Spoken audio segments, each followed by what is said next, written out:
प्रत्येक वयातल्या व्यक्तींना आवडणारा पदार्थ म्हणजे पनीर. त्याच पनीरचे आज मी तुम्हाला एक वेगळा पदार्थ करून दाखवणार आहे आणि ज्याचं नाव आहे पनीरची कचोरी. मी शेफ तुषार प्रीती देशमुख रुचकर मेजवानीच्या आपल्या स्वयंपाकघरात सगळ्यांचं मनापासून स्वागत करतोय.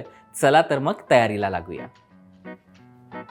कोणताही पदार्थ बनवण्यासाठी जर तुमची पूर्वतयारी असेल ना तर पदार्थ पटकन होतो. तशी पूर्वतयारी झालेली आहे. गॅस ऑन करूया. बटर घ्यायचं आहे 2 चमचे मी मेल्ट करून घेतलंय. थोडंसं तेल, हिंग 1 छोटा चमचा, 7 ते 8 बारीक चिरलेल्या मिरच्या, तीळ 2 चमचे. पुन्हा छान थोडंसं परतायचं आहे. आलं लसणाची पेस्ट 1 मोठा चमचा, सुकं खोबरं आहे मी छोटी वाटी घेतलेली आहे, गरम मसाला 1 छोटा चमचा. थोडंसं पुन्हा फ्राय करूया. छान आहे. थोडंसं खोबरं परतून घेतलं की आपल्याला ह्याच्यामध्ये 1 मोठा बारीक चिरलेला कांदा घालायचा आहे.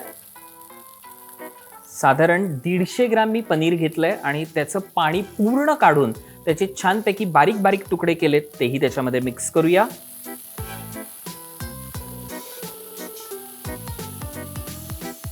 हे छान थोडंसं परतून झालं की आपल्याला ह्याच्यामध्ये कसुरी मेथी घालायची आहे. साधारण 1-2 मोठे चमचे या हातावरती घ्यायची आणि मस्त क्रश करून घालायची, म्हणजे त्याचा फ्लेवर छान उतरतो त्याच्यामध्ये. मीठ चवीनुसार, बारीक चिरलेली कोथिंबीर भरपूर घालायची आहे. राहिलेलं जे बटर आहे ना ते आता त्याच्यावरती घालायचं आहे. साधारण आपल्याला 15-1 मिनिटं हे छानपैकी परतत राहायचं आहे हाय फ्लेमवरती. त्याचं पूर्ण पाणी जे आहे ना ते निथळणं गरजेचं आहे. त्याच्यामुळे जर आपण गॅस बारीक केला तर त्याला पाणी सुटण्याची शक्यता आहे. त्यामुळे मस्त कोरडं झालेलं आहे. गॅस बंद करूया आणि आता थंड करायला आपण एका प्लेटमध्ये काढून घेऊया. वाफळलेला पनीर मसाला तर तयार आहे. आता आपल्याला कचोरी तयार करायची आहे त्याची. त्यामुळे काय करायचं आहे, हे थंड करायला बाजूला ठेवायचं आहे.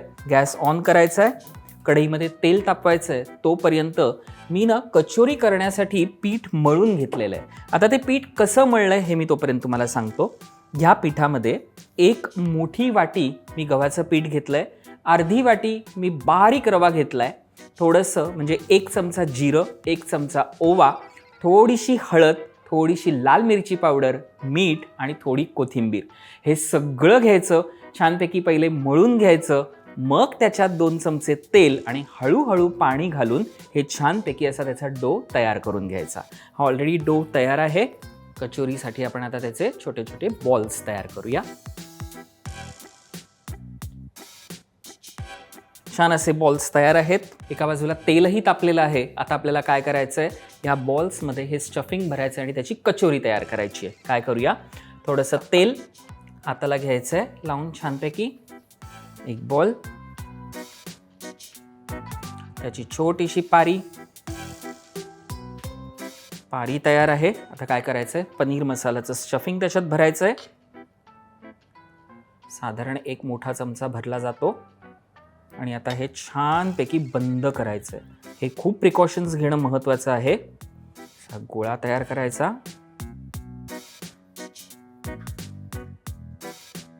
असा बॉल तयार होतो. आता फक्त काय करायचं आहे, ही कचोरी जी आहे ना ती फ्लॅट आहे, त्याच्यामुळे फक्त हे प्रेस करायचं छानपैकी. त्याचे जे एजेस आहेत ते पण एकदा प्रेस करून घेऊया, नाही तर पीठ लागतं. Very good.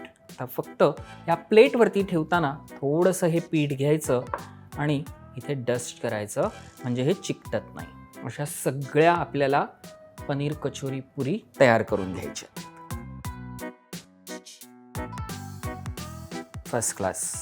सो अशा प्रकारे सगळ्या पनीर मसाला कचोरी भरून झाल्यात.